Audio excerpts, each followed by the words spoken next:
It's Sunday morning, and every decent man and woman is listening to Test Miles with Nick Miles on FM News 101 KXL. Buckle in. It's Sunday morning, and it's time to talk cars for the next 60 minutes of your weekly automotive experience. I'm Nick Miles, and you're listening to America's Automotive Radio Show. This is Test Miles, locally created, nationally celebrated. This morning's team includes car freaks, know-it-alls, and opinionated individuals. And, of course, we're always stacked with those opinionated individuals. Brad is here, and Sean is here. Have you had a good January so far, boys? I've had a glorious January. I've had a couple of weeks off, thank you, doing some family things, work things. So I'm back ready to go.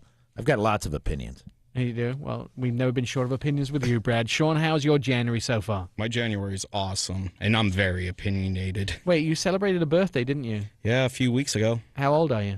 36. I've got suits that old. Dude, it's over. I bet you got lint in those suits that old. Probably. They don't fit, but I've got them. All right, let's talk about some cars that we've been driving this morning. Of course, we get test vehicles to tell you how good they are, and so you're ready to rock when you go to the dealership. You're well armed, and you have all the information that you need. I have been driving the Kia Soul Electric, and not a fan of electric cars for my lifestyle. I love the idea of how they work. I love the fact that you pay so much less for fuel. You can get like 100 miles a gallon in some of these vehicles or over. You can charge them overnight, but always been troubled by the range. There's this range anxiety thing that goes on. So I've been more in favor of electric plug-in hybrids where you can have the full range and you can do a short amount of distance on electricity alone. But entirely surprised at the Kia Soul Electric. It's very much like its gasoline counterpart. It's a little funky in style. They chose some interesting colors, this sort of Caribbean blue on the outside. Although I have to tell you, I kind of like it. It has a white roof, and it's really very much similar to the regular Kia Soul. That's the first thing that's great about it. I hate to drive an electric car that tells everybody around me, hey, look, he's driving an electric car. The second up is it seems a bit sluggish compared to a regular electric, even compared to it, but it drives just like a regular Kia Soul. It has a clean, user-friendly cabin, user-friendly controls. It's easy to understand, easy to recharge. The charging port is right in the front. Useful cargo area and enough range really to help me on my daily errands. Now, the range is somewhere between 80 and 90, and they tell me that this is the best in class for range of a pure electric vehicle. That much range that gets you substantially more than that 60. Right. I mean, so that's if I go, obvious, but right, if that's I go to enough work and to back, go somewhere. if I go to work and back twice in a day, so I'll go downtown, then come back, then go downtown again, then come back, like home for lunch. It has enough charge for the day. Whereas a lot of them don't. A lot of the electric cars, I can't do that. It's about 15, 16 miles for me, and so if you only do 60 miles, you do 50 miles on range, and it doesn't work. Have the air conditioning, the stereo on, or the heating on, it diminishes that amount of distance you can travel. The best part about this Kia Soul Electric is, with about 80, 90 miles of distance out of it, don't have any of those problems. Can actually do it and still have heat, which I like to have when it's, 28 degrees. Below freezing. 109 horsepower equivalent, 92-mile range is what they say. I was getting mid-80s. Its competition is the Golf EV, the Fiat 500e, the Chevy Spark EV, and it'll cost you about $33,000, $34,000. I would say for an electric vehicle, 10 out of 10. Also been test driving the Infiniti Q60. I didn't like this car just by looking at it and reading about it, but I actually really like it a lot. And the QX60, by the way, I really like it a lot. It's a small SUV. It's very roomy. It's family-oriented, 7 passengers, a luxury crossover from them, ample passenger room. All 3 rows are comfortable. It's smooth. It's quiet. It has a really nice interior design and user-friendly electronic interfaces. It feels a little sluggish, and I did have the V6 version, which is not too bad, but I understand from a lot of people that have driven the 4-cylinder supercharged that until that supercharger kicks in, it's not that exciting. It does come in a hybrid version, so there is a green option, and it has great fuel economy, so you can get 2 different versions. You can get the V6 or the 4-cylinder with a supercharger. It does come in an all-wheel drive version if you want that. I will tell, and a hybrid as well. 265 horsepower for the V6, It does have that CVT transmission, which can be difficult to deal with some people, although Nissan is one of the best companies that do the CVTs, which is obviously part of the Infiniti group. 28 miles a gallon is the best you're going to get. It's competition, the Q5, Mercedes ML, BMW X5, Acura MDX, which are all strong cars in that category. I would say as far as the tech is concerned, the best thing that Infiniti offer is their connection convenience concierge service. So you can do things like sync your calendar to the car, schedule a meeting from the car, and then make that meeting your next destination or put it in your saved destinations. And also you can press a button there and talk to somebody live, and they will book concert tickets for you. They will book hotels for you. They will answer questions. So the best question is having people in the car having an argument about whether cheerleading was a sport or not. Press the button, the concierge comes on and says, yes, cheerleading actually is legally a sport. So those sort of questions they can answer. It's basically someone at the other end, I'm sure, just with Google. But ultimately, they have somebody there that can help you if you have questions, if you have needs, you can book stuff. So it's really like That's our awesome. own. Sean, what have you been driving? I've been driving the 2015 Kia K900, and this is my favorite car. And if I actually won Powerball, I decided I would go buy this car as my daily driver. No, wait. So what kind of car is it? To explain where it fits. Sorry about that. It is a full luxury sedan, which is basically competing with the Mercedes S-Class, BMW 7 Series, Audi A8, and pretty much fully loaded is around $66,000, where those ones start around $95,000, $100,000. So it's competing with them about $40,000 less. Now, does it really compete with them? I believe so. Like, I mean, driving some of those and this one, like I said, I would go buy it as a daily driver. Or I took my vet out to Cars and Coffee, and I was actually sad because I really wanted to take the K900 instead of the vet, and was almost disappointed driving my vet over the K900. That's how well this vehicle is. So we had the perfect example of what Kia's fighting with this car. Driving a gentleman for Lucky Limousine, and we were talking about getting new vehicles to talk to him about the K900. He goes, I know it's a great car, but I don't want somebody picking me up in a Kia. Yeah, they battle that quite a lot, except that their quality, their resale value, and the brand are just through the roof. And I think they're better off choosing customers that would buy it rather than trying to attract customers from BMW, trying to upscale the Optima customers into this, or one of their other cars, trying to push them up into this rather than pull people from other brands. But they're doing a great thing with their marketing. Like, first they came out with Morpheus and the whole choosing luxury and it's been pulled over your eyes. And now they're doing the whole LeBron James and Fit for a King. Price, the one I was driving was $66,400. And like I said, it's every option, even rear heated, cool seats and massage features in the back seat for people. All right, Brad, what have you been driving? I got the chance to finally drive an Audi, the new A3 2015, which they've completely redone for 2015 as a sedan rather than the hatchback. And it competes in the luxury small sedan market, which is expected over the next few years to grow like 400%.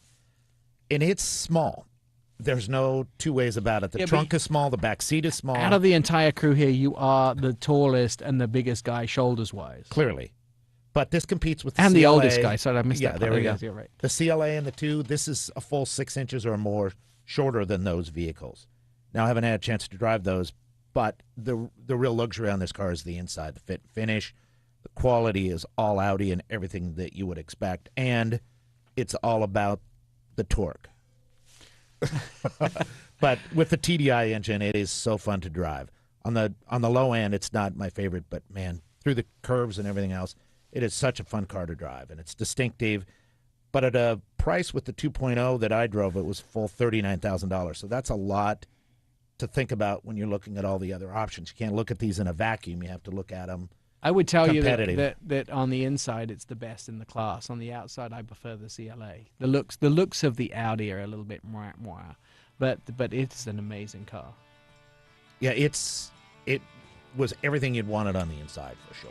Did you know you have the little screen that came up out of the dash? I like that. Yeah. It's 13 millimeters thick. NVIDIA make the card in it, so it's the same as a computer. It's like really super fast screen, super high graphics. I love the idea of not having to have the screen up if you don't want it up. That was really handy because I did put it down a few different times. It was when I was really just driving. I didn't need information. Right. All right. So how much should we get out of 10, and how much do I have to pay for this thing? The one I drove was 39. It goes from 30 to 39. I give it about an 8. It was just a little too small for what I would do. There were too many other options for me that are a little bit bigger that satisfied my needs. Excellent. Well, you're listening to Test Miles and FM News 101. Coming up, we're going to talk about the Portland Auto Show. That's going to hit town in just a couple of weeks.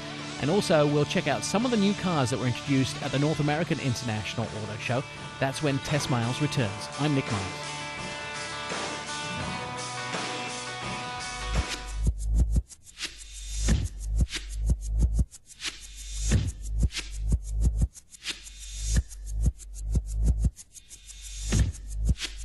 Throw it in neutral and coast in with TestMiles.com.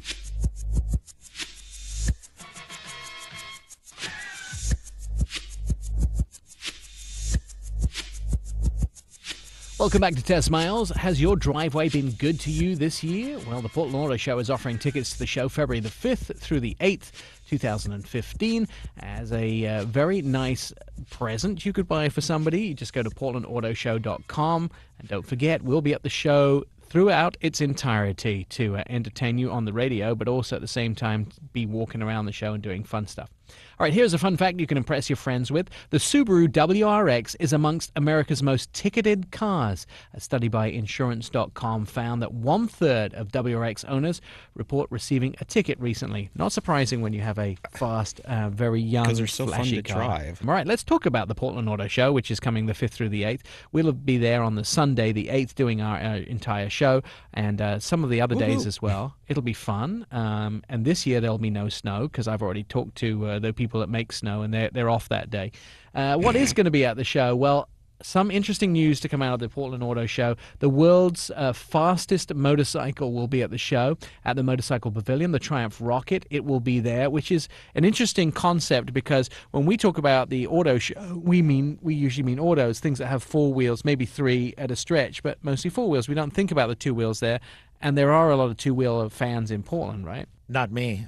I'm too. There is. I'm too nervous. Sean got a motorcycle. Yeah. No, I don't have a motorcycle. Oh, you I got have a my license, didn't you? endorsement. My significant other will not let me get a bike. Didn't her son have a motorcycle which And you it's weren't just allowed to sitting ride? there collecting dust. Like I've even tried to get on it, and she will flip out. All right, some other really big news from the show. Porsche is back after an absence of 3 years. They will have a full complement of cars, including some plug-ins in the Clean Tech Center. When we don't really think about Porsche a lot as a big Portland brand, but they do have a dealership here, and it is kind of one of the favorite sports cars of people. And fun cars for around $60,000, right? Yeah, it was my first job in the industry. I worked for Volkswagen, Porsche, Audi back when it was a combined effort. So it's close to my heart. The VW Bug was the first car you worked on, wasn't it? It was 1940 something, yeah. Yeah, when I was back in Munich.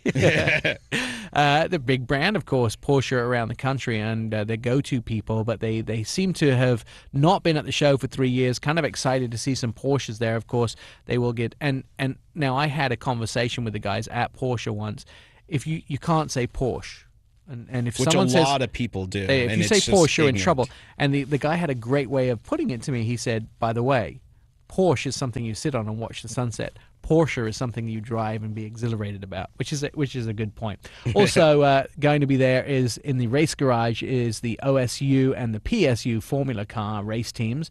They will be on site as well as the activity arena will have the Blazer mini camps on Sunday, Family Day. Are you going to be going down on Sunday? Your family usually comes in after the radio show, don't they? And they run roughshod all over everything, yes. They do.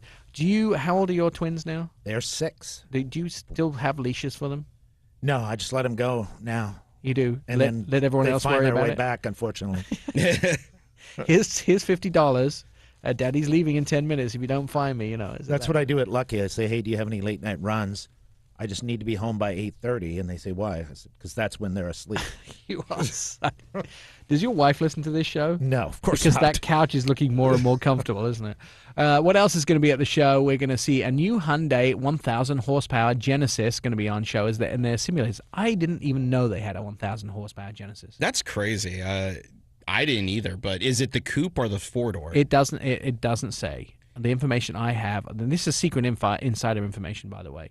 They don't have it. I did also find out that the new 2016 F-150 and the 2000, I guess it would be 15 F-150, and the 2016 Ford Explorer are going to be at the show, which is kind of cool, right? Nice. Yeah, well, the 15 was there last year, but no one unfortunately got to see it, but they'll get to this year. Right, and the Explorer is kind of cool, the new Explorer. Are they going to have the new, I mean, it's not new now, but the Mustang? Yeah, no, the Mustang was there last year. It'll be there. It was, again but this year. again, like Sean said, nobody really got a chance Right, to see it. and so. actually the convertible version will be there as well. A lot of cars that you were introduced in Detroit, and we'll talk about this in the next segment of the show. We'll talk a little bit about it. All right, what else is going to be at the show? The Dub show is now being opened, and it will have the Monster Energy Truck Semi in there. So we're going to make sure Brad's kids get to visit that first of all and get a can of Monster each. In the Motorcycle Pavilion, there will be the Slingshot, the three-wheeler vehicle, which... it's kind of fun. If I'm going to ride a motorcycle, I want it to have at least more than two wheels because I can't be trusted on. That's a usually trike, less. not a motorcycle. Well, I think if the two wheels are in the front, it's still a motorcycle. It has to have two wheels in the back to be a trike. But in the front, if it has two wheels, it's still considered a motorcycle.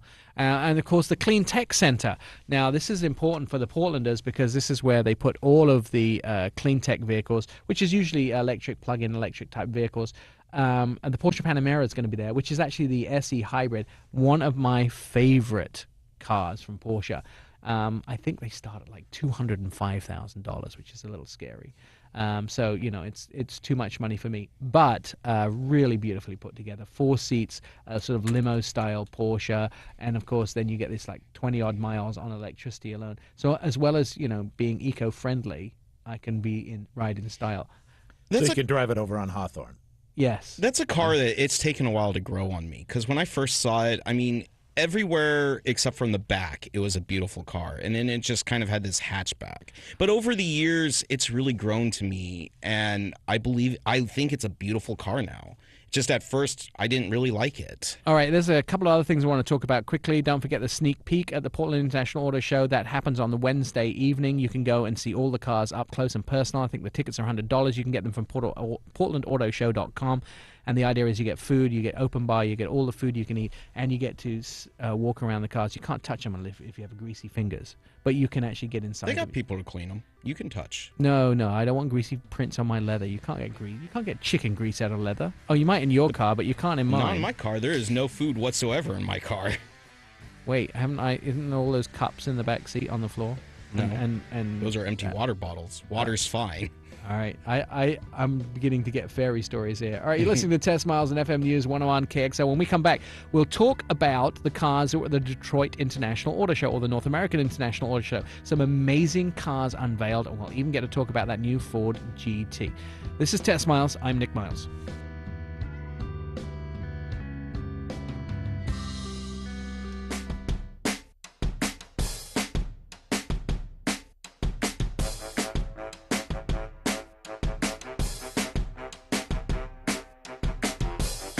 Favorite us, tweet us, friend us, love us, all at testmiles.com.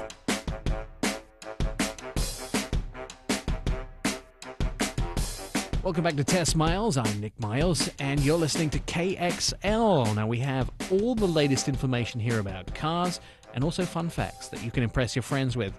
A study by the American University found that Toyota Camry and Honda Accord contain more domestic content than America's Chevrolet Camaro. Can you believe that? The Camaro has 68% U.S. content, whereas Accord has 76%, and Camry has 78.5% American content. I find that very topsy-turvy in my world of thinking about things. I think it's funny because every time you talk to people and you tell them something about that, they're like, I want an American car. Older people, because a lot of people don't realize that. Right. They still want that American brand, and it's Japanese cars now because they're built here. And tires, transmissions, a lot of those things come from abroad. All right. So yesterday, is the opening to the public of the North American International Auto Show. This is America's big auto show in Detroit. This is where most of the American and some big non-American vehicles get shown for the first time. And I was lucky enough to experience that, to be on set for multiple TV stations from Seattle to New York, doing segments on it. And one of the big attractions at the show is concepts. Now, I get bugged with concepts a lot of times because people used to introduce great concepts. They would never build the cars. Now car companies have kind of got wise to that. So they do build these concepts, but they actually have the final car built. And then they show the concept which is taken from the final car. So they kind of do it backwards engineering there. It's kind of cheating, but at least it gives us a taste of what's to come. Now, Infiniti have their Q60 concept, which was introduced. This is a precursor to a high-performance sports car, sports sedan. It's a 2+2 carbon fiber door accents, 3-liter V6 twin-turbo engine, kind of cool. It does have cameras for the mirrors, and it also doesn't have door handles, which will have to change because legally you have to have both on in the new car. But some inside information, stuff I'm absolutely not supposed to release to you. The car is coming, and it's almost identical to the concept. And I've heard 18 months away. They've got some production issues they have to change. But really, the car is identical apart from the mirrors and the door handles, which I'm excited about because this company, Infiniti, recently relocated to Hong Kong out of Japan 2 years ago. Now they're a Chinese car company, which is kind of interesting. Their head office is in Hong Kong. They have a lot of intuitive things that are put on their Infiniti cars that a lot of other people aren't doing, like the adaptive steering, which is basically drive-by-wire. You can feel as much as you want to on the steering wheel. It's faster than the drive-by-wire. And the great thing about that is if you hit a pothole, the car won't respond as vigorously in the steering wheel. It's kind of a little bump. Oh, I hit something. I guess you could see that as a good or a bad thing. Well, that's going to be handy here in Portland because they're not going to pass the street fee.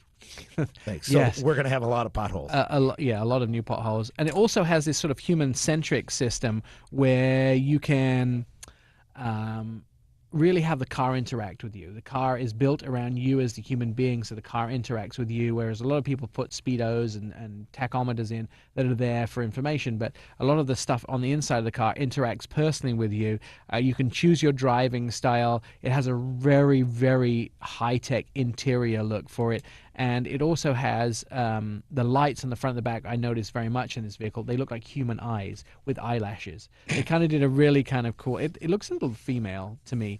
Also introduced at the show is the Chevy Bolt, was the Chevy Bolt. This Bolt is not to be confused with Volt, V-O-L-T. The Bolt is B-O-L-T. And I have to tell you, it looks very much like a i3 from BMW. Chevy is saying this is a version of an affordable, long-range electric vehicle. It'll do 200 miles on a single charge. It'll cost around $30,000. Chevy saying their future is also going to be an electric.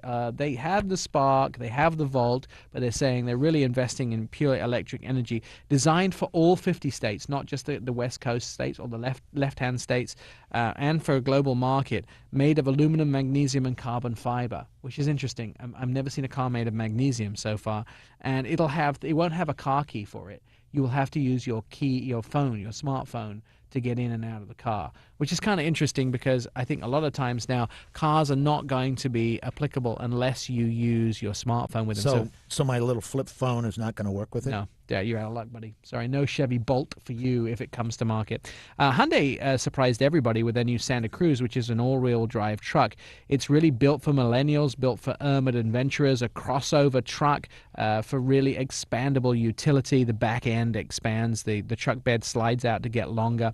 It will fit a motorbike at the longest portion. Has these interesting hexagonal grills up front, lens-free honeycombed lighting. So this is the Subaru Baja that I saw pictured? The Baja, or I'd say more Honda Ridge because Baja was tiny. This is going to be I mean, it is truck. It is lifted. Yeah, where the Baja was down there, but it's a mixture of the two, I would say. I liked it. I thought it looked sexy. It looked good. LED fog lights, oversized wheels, yellow Brembo brakes, which I thought was kind of a nice touch. Clamshell doors, so you can get kids in the back or people in the back. It's really the back is made for ski gear, for wet gear. If you go to the beach, if you go skiing, if you go and do activities, you can throw it in the back. That's the idea of it. And it'll have a 2-liter diesel in it, 190 horsepower, and it'll get up to 30 miles a gallon. I think that's nice. Kind of all-wheel Has drive as well. Hyundai ever done diesel? I mean, other than they not probably have in the U.S. Yeah, not in the U.S. out of the States, but more people have been designing diesel for the U.S. and it's taken years to get here, and we'll talk about that in a minute. And it's then, about time. And one of the nicest cars I thought was there. It's called the Avenir. It's a Buick concept. A lot of people making jokes it's the new Buick Park Avenue, but it's huge. This thing is longer than an Escalade. But it's a giant limo-style Buick. It was just concept, so maybe they'll never build it. But it has a V6 engine in it, which they're saying they'll be the next generation of engines. 9-speed automatic transmission, paddle shifters, that really long body, and then a 12-inch touchscreen on the inside, of course, with their 4G LTE. It was inspired by the sea and the waves, which I think is kind of an interesting. The color was absolutely outstanding.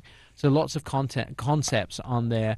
Did you get a look at any of them, Sean, online? I did the Buick and the Hyundai. I mean, I looked at everything. I was on the websites all the time and looking at everything. But that Buick, it's crazy that they're actually bringing it out with a V6. Usually with the concepts, especially a bigger one like that, you'd expect a V8. I think this will be what will replace what's the biggest one they make? The Cross now? That sounds right. Yeah, it's the biggest one that they make So is currently. This is long or longer than an S-Class? No, Escalade. An Escalade. It's longer than an Escalade, so I'm saying the same size as an S-Class. Yeah. We're talking about limo-style car for you, Brad. Good. Yes, you should be interested because the limo community will be wanting one. We are. So that's what I'm definitely saying, though. It's like usually with a bigger car, they would come out with a V8, so it's shocking that they're doing a V6. I think a lot of people doing turbochargers, a lot of people doing highly charged vehicles now because they know that that's what people want. Well, I mean, you get good fuel economy out of them, but As still, long as we're getting enough torque out of it, you really don't care. And I still don't have a list of concepts. We'll probably try and get this for next week's show, but I don't have a list of concepts that are going to be at the Portland show. But they usually have some cool concepts. I remember the Chrysler Imperial, which was there, and that Subaru one that had the TV that came out of the roof. There were some kind of cool ideas. But no, not Subaru. It was Suzuki, who don't exist anymore in the U.S., but that was a kind of fun thing. I remember a few years ago, they had that four-door Vet-looking concept there. I can't remember what it was called, but it was just like a four-door Corvette. Vet people scream heresy as soon as you do anything to those cars. I know. How dare you. The Vet truck. Oh my God! People just wanted to kill each other when they saw that. Well, It I was think the just like theory that these are violence. getting to market much quicker and actually to market, because I think there were a lot of buyers who were upset they'd see a concept and then the actual car would come and there was nothing like the concept. No, and that's what we were saying. Now what they do is they sort of. I know this for a fact with Subaru when they introduced their original WRX. The concept was built off of the final car because they already had the final car when they unveiled the concept. So much secrecy, by the way, around these car things. Usually I know 2 or 3 days in advance of a show when something's going to be announced. I have an embargo on it. I'm not allowed to talk about it. I get the video, I get the script. Because we have to do live TV that morning, I can't just suddenly write a script when something is revealed. It takes time. So we have a background, we have information, those things. At this particular show, Ford stummed everybody. They were absolutely, no, we're not talking about it. Nobody's going to get any information. We walked in the Ford booth and discovered the GT. All the old GTs are there, so we kind of worked out it was coming, but we didn't know until that morning. When we come back, we'll talk about that GT and some of the other cars that we saw at the North American International Auto Show. You're listening to Test Miles. I'm Nick Miles.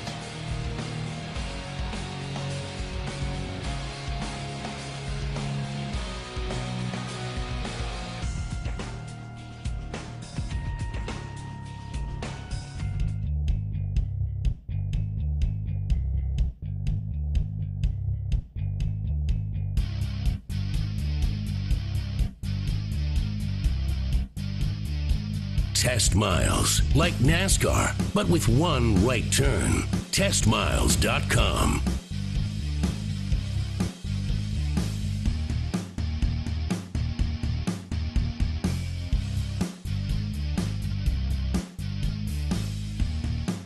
Welcome back to Test Miles. You're listening to Nick Miles on FM News 101 KXL. We'd like to keep you informed all week long, so just follow us on Twitter at TestMiles or go to our website, TestMiles.com. Here's a fun fact you can impress your friends with.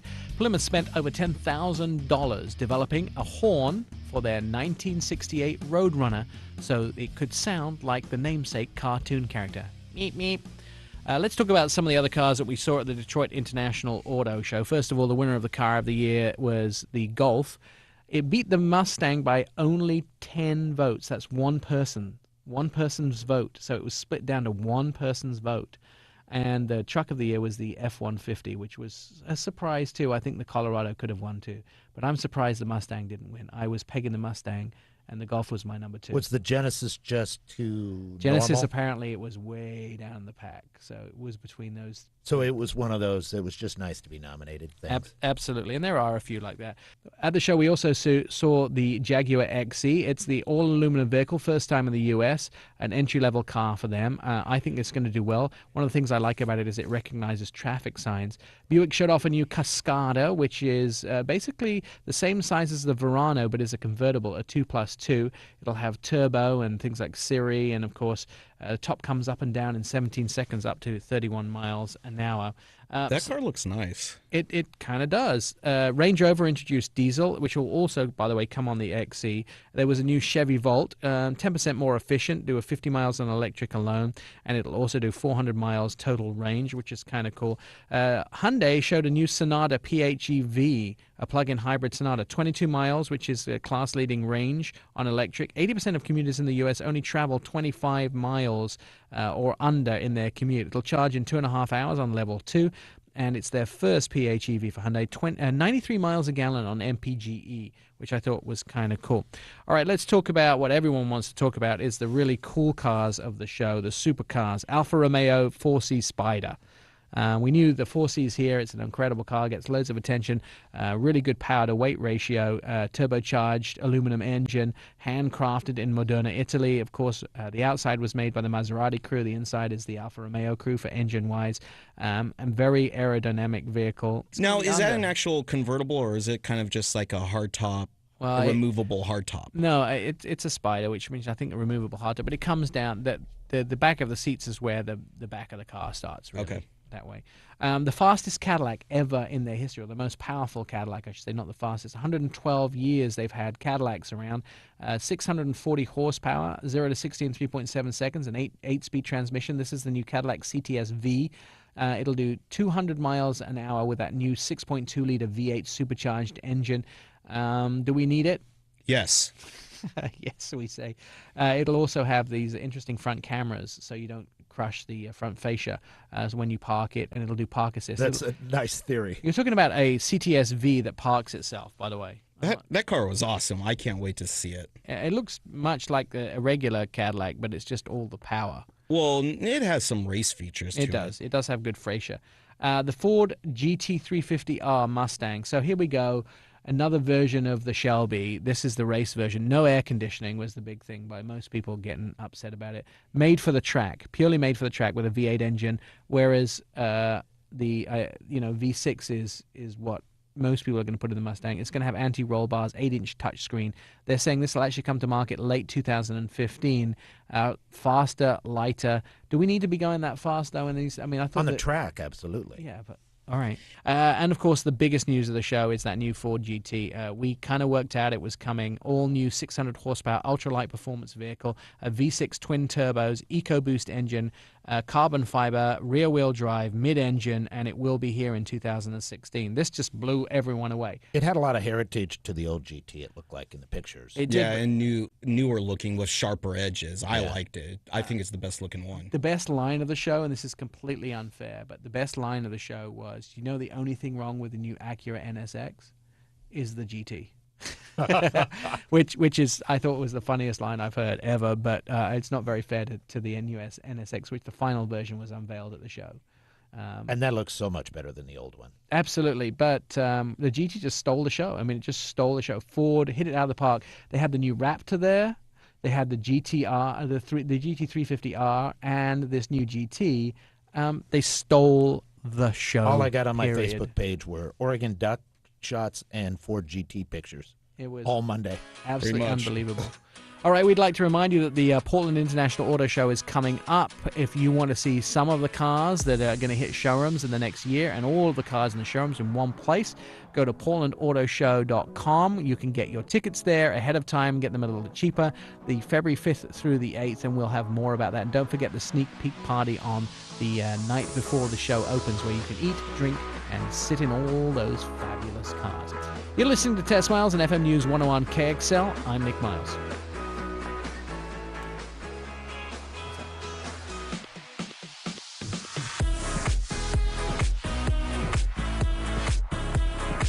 Favorite us, tweet us, friend us. Love us all at testmiles.com.